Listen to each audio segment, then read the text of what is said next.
के पास चलूंगा। सुरेंद्र लाली, क्या कहें इसे कि यूक्रेन जो कि रशिया से लड़ रहा था, नाटो देश उसे हवा दे रहे थे और यूक्रेन के पीछे, नाटो के पीछे अमेरिका खड़ा था और वो ये कह रहा था कि जमकर लड़ो, खूब लड़ो, हम तुम्हारे साथ हैं। लेकिन शायद जेलेंस्की को भी नहीं पता था कि अमेरिका इस तरीके से धोखा देगा। वो अमेरिका जिसके बहकावे में या जिसके भरोसे वो रूस के साथ, रशिया के साथ, पुतिन के साथ लड़ रहा था, अब वही अमेरिका जेलेंस्की को ब्लैकमेल कर रहा है कि हम आपको रसद, पैसा, हथियार नहीं दे सकते और अगर लेना चाहते हो तो अपनी जमीन को, अपनी देश की संपदा को, खनिज संपदा को सबसे पहले हमारे पास गिरवी रखो। क्या कहेंगे अमेरिका की इस कूटनीति को, ट्रंप की इस ब्लैकमेलिंग को? नमस्कार मनोज भाई।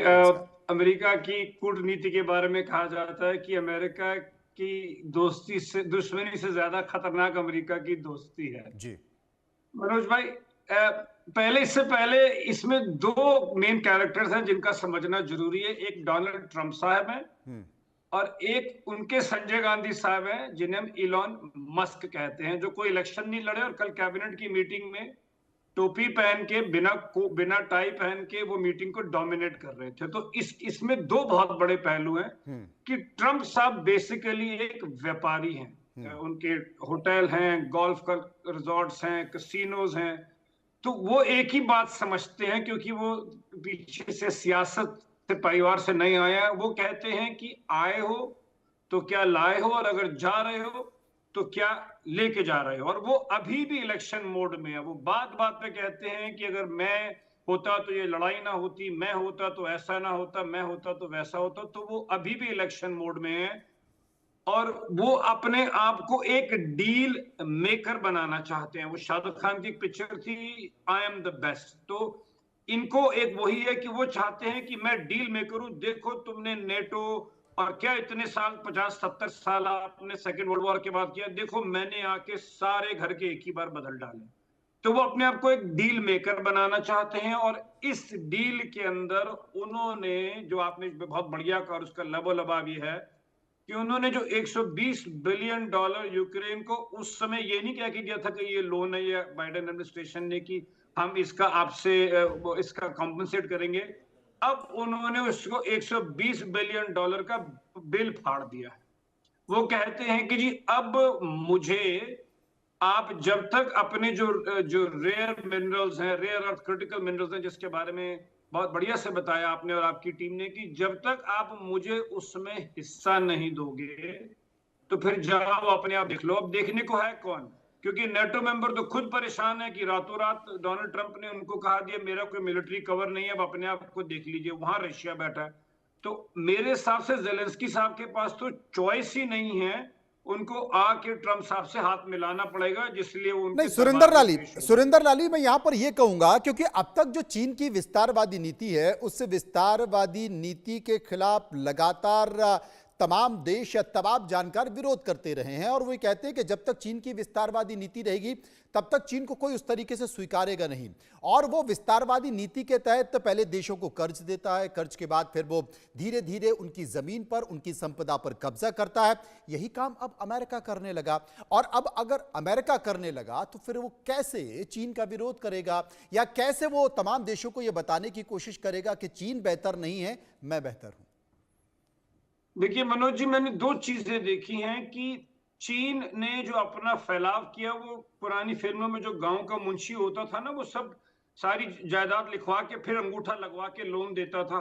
तो चीन ने जो अपना विस्तार किया, उन्होंने कोई अटैक नहीं किया, उन्होंने ज्यादा हल्ला नहीं किया। वो चुपचाप से कंट्रीज को जाके, जैसे पाकिस्तान के साथ किया, उनको पैसे देते और फिर उन्हें अपाइज बना लेते हैं।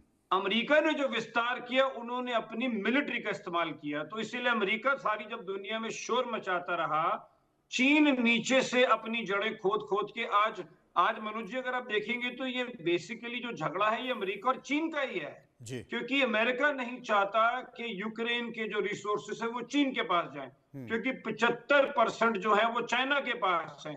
और अमेरिका को अगर आगे ग्रो करना है, मैं अगर आपको सिर्फ ये 9 चीजें गिनाऊंगा, आप देख लीजिए कि इसमें 17 जो रेयर अर्थ हैं, और लिथियम, ग्रेफाइट और टाइटेनियम का इस्तेमाल होता है। इसमें आपके दर्शकों को अच्छे से पता चल जाएगा कि कितना जरूरी है यूक्रेन की इस नेचुरल रिसोर्स पे हाथ रखना। नंबर 1 बैटरीज, जो कि इलॉन मस्क का बहुत पेट प्रोजेक्ट है, क्योंकि उनकी टेस्ला कार आती है और उनका डायरेक्ट BYD से कंपटीशन है। Ceramics, cell phones, defence, turbines, missiles, nuclear reactor, green energy, aeroplane और एरोस्पेस। तो आप देखिए कि ये जो रेयर अर्थ जो जमीन के नीचे फिलहाल मिट्टी में दबा हुआ है, इसमें दुनिया की पावर है। वो मिट्टी नहीं है, वो पावर है, क्योंकि अब न्यूक्लियर लड़ाई तो हो नहीं सकती, तो अब इकोनॉमिक वॉर है, जिसमें अमेरिका चाहता है कि वो इस तरीके से ज़ेलेंस्की को दीवार के साथ चिपका दे कि वो मरता क्या ना करता। और बिल्कुल आपने सही कहा कि मरता क्या ना करता, और यही कारण है कि तमाम देशों को जो रसद दी जाती थी, इमदाद दी जाती थी, वो बंद की जा रही है।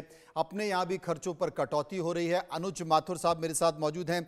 अनुज माथुर साहब, सुरक्षा की गारंटी के बदले आपको कुछ तो चाहिए, और अब इतना आगे बढ़ चुके हैं ज़ेलेंस्की कि उनके सामने कोई विकल्प नहीं है। उन्हें अपने देश की संपदा को गिरवी रखना पड़ेगा। लेकिन एक जिसका जिक्र सुरेंद्र लाली कर रहे थे, जैसे वो पुराना मुनीम होता था, पुरानी फिल्में आपने देखी होंगी कि वो आपकी ज़मीन के कागज़ रखवा के अंगूठा लगा लेता था और आप फिर सालों साल तक उसका कर्जा चुकाते रहते थे, और जब भी आप चुकाते थे बोले कितना हुआ, बोले ये तो उसका ब्याज है। मुझे लगता है कि ये जो एक नया अमेरिका का रूप, या इसे अमेरिका की विस्तारवादी नीति कहें, या इसे एक आधुनिक व्यापारी मुनीम कहें, ये क्या है? क्योंकि यूक्रेन अगर लड़ रहा था, ज़ेलेंस्की अगर लड़ रहे थे, तो वो अमेरिका के भरोसे लड़ रहे थे, और अब अमेरिका ही उसे ठगने चला है। बिल्कुल मनोज, देखिए आपने बिल्कुल बहुत सही विषय निकाला। देखिए सबसे बड़ी बात जो होती है वो ये होती है कि अमेरिका ने जिस दिन से ट्रंप वहां पर प्रेसिडेंट बने हैं, उस दिन से अमेरिका ने अपना विस्तारवाद और अपने इकोनॉमिक उसको आगे बढ़ाने के स्पष्ट संकेत दे दिए। विस्तारवाद में उन्होंने ग्रीनलैंड को कहा। उसमें आज भी, परसों भी मैंने सुन रहा था, तो ट्रंप साहब जस्टिन ट्रूडो को गवर्नर कह रहे थे, और पनामा के ऊपर उन्होंने हाथ डालना शुरू कर दिया। गल्फ ऑफ मैक्सिको को उन्होंने गल्फ ऑफ अमेरिका कह दिया। तो ये बिल्कुल साफ है कि डोनाल्ड ट्रंप और अमेरिका डोनाल्ड ट्रंप के नीचे क्या चाहता है। अब जहां तक सवाल यूक्रेन का है, देखिए यूक्रेन के राष्ट्रपति को उस समय समझना चाहिए था जब उन्होंने ये युद्ध प्रारंभ किया, या ये युद्ध उनके ऊपर थोपा गया, जो भी whatever is the correct thing. देखिए उसमें सबसे बड़ी समस्या ये है कि अगर आज की परिस्थिति में जो रशिया के पास ऑलरेडी रशिया ने कैप्चर कर लिया है, तो यूक्रेन का हिस्सा, ईस्टर्न यूक्रेन और सदर्न पोर्शंस में, वो रूस किसी कीमत पर नहीं छोड़ेगा। अगर वो ज़ेलेंस्की को उस समय मंजूर होता, तो आज यूक्रेन की जो परिस्थिति है वो नहीं होती। अगर उसे भी मान लेते कि भैया आप ये लो, तो लड़ाई शुरू ही नहीं होती। दूसरी बात, नेटो की मेंबरशिप, लगातार यूक्रेन ज़ेलेंस्की नेटो की मेंबरशिप के ऊपर इंसिस्ट करते रहे। अमेरिका ने साफ कह दिया है कि नेटो की मेंबरशिप को आप भूल जाइए, तो ये भी नहीं हुआ।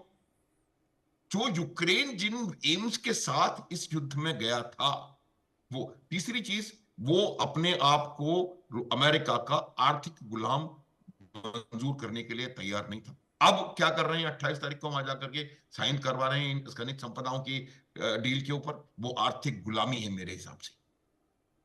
चौथी बात, अगर उनको इस प्रकार का एक कॉम्प्रोमाइज सोल्यूशन एक्सेप्ट करना ही था, तो मेरा पर्सनल मानना यह है कि रूस एक ऐसा देश है जहां से वो उनके साथ सोवियत संघ के जमाने में उनके साथ रहे हैं हमेशा, और उनके जैसे भाषा बोलने वाले, उनके जैसे आइडेंटिफिकेशन वाले लोग वहां पर हैं। तो ये उनके लिए कहीं ज्यादा बेहतर होता कि वो देश, वो सुपर पावर जो उनके साथ बाउंड्री शेयर करती है, जो उनके साथ कल्चरल हेरिटेज शेयर करती है, जो उनके साथ किसी हद तक लैंग्वेज शेयर करती है, सोच विचार शेयर करती है, और कई चीजें शेयर करती है, उनके साथ उनको ज्यादा लाभ होगा, या उस कंट्री के साथ ज्यादा लाभ होगा जो कि अटलांटिक के उस पार कई हजार मील दूर बैठी हुई है। वो भी ऐसा देश जो कि सिवाय मेक अमेरिका ग्रेट अगेन के अलावा बियॉन्ड कुछ सोच नहीं सकता, समझ नहीं सकता। मैं लाली सिंह जी से पूरी तरह से सहमत हूं कि अमेरिका की दुश्मनी दोस्ती से ज्यादा बेहतर। अमेरिका से दोस्ती करने वाला उसको बहुत कई हजार बार सोचने की जरूरत है। अमेरिका भारत के साथ भी दोस्ती का दिखावा करता है और पाकिस्तान को 395 अरब डॉलर का जो भी अरब मिलियन व्हाटएवर सैंक्शन दे देता है। तो ये तमाम चीजें मेरे को लगता है कि कहीं ना कहीं ज़ेलेंस्की को इसमें फंसा लिया गया है। ज़ेलेंस्की को एक चीज मुझे लगता है कि शायद ये और नजर आ रही होगी, क्योंकि जिस खनिज संपदा की हम बात कर रहे हैं उसका लगभग 315 अरब डॉलर का जो जो खनिज रिसोर्सेज हैं वो रूस ने जिन इलाकों पे कब्जा कर रखा है वहां पर है। तो शायद उसको लग रहा है कि अमेरिका उन जगहों को भी उधर जाकर के भी हमारे में मिला देगा और वो उधर का खनन उनका वो करेंगे तो वो हमारे कंट्रोल में आ जाएगा। ये कहीं ना कहीं हो सकता है उनके दिमाग में हो, लेकिन मेरा ये मानना है कि ये ज़ेलेंस्की के लिए, यूक्रेन के लिए lose lose lose and lose situation है कि ना सुरक्षा की गारंटी, ना नेटो की मेंबरशिप, ना लेकिन जो जो जो ना उन्होंने, मनोज एक मिनट और, जो उन्होंने, आप देखिए अभी रूस के विदेश मंत्रालय का एक स्टेटमेंट आया है। उन्होंने कहा है कि भाई जो हमने ले लिया वो तो हम छोड़ेंगे ही नहीं, उसके अलावा ज़ेपोरिजिया, खेरसोन और डॉनबास के कुछ इलाके ऐसे हैं जो कि हमने अभी कब्जा नहीं किया, उनको भी हम लेंगे। तो आप ये मान के चलिए कि जो उन्होंने ले लिया वो कभी नहीं आएगा, नाटो की मेंबरशिप कभी नहीं आएगी, उनको गारंटी सुरक्षा की कभी नहीं आएगी। तो फिर यूक्रेन ने 3 साल में इतनी बर्बादी करवा के, करोड़ों आदमी मरवा के क्या हासिल किया? ये बड़ा सवाल है कि आखिर क्या हासिल किया। 24 फरवरी को हिमांशु जी, 24 फरवरी को 3 साल हो जाएंगे और आपको भी याद है कि संयुक्त राष्ट्र में एक प्रस्ताव लाया गया जिसमें अमेरिका रूस के साथ खड़ा दिखाई दिया और साफ तौर पर अमेरिका ने मांगा कि रूस को आप इसमें जिम्मेदार नहीं ठहरा सकते। वो अमेरिका जो नाटो देशों के लिए, सदस्यता के लिए तमाम देशों पर दबाव बनाता रहता है, भारत के ऊपर भी दबाव बनाने की कोशिश करता है, उन नाटो देशों के भरोसे ज़ेलेंस्की आग में कूद गए और अब तक वो आग में जल ही रहे हैं और पीछे से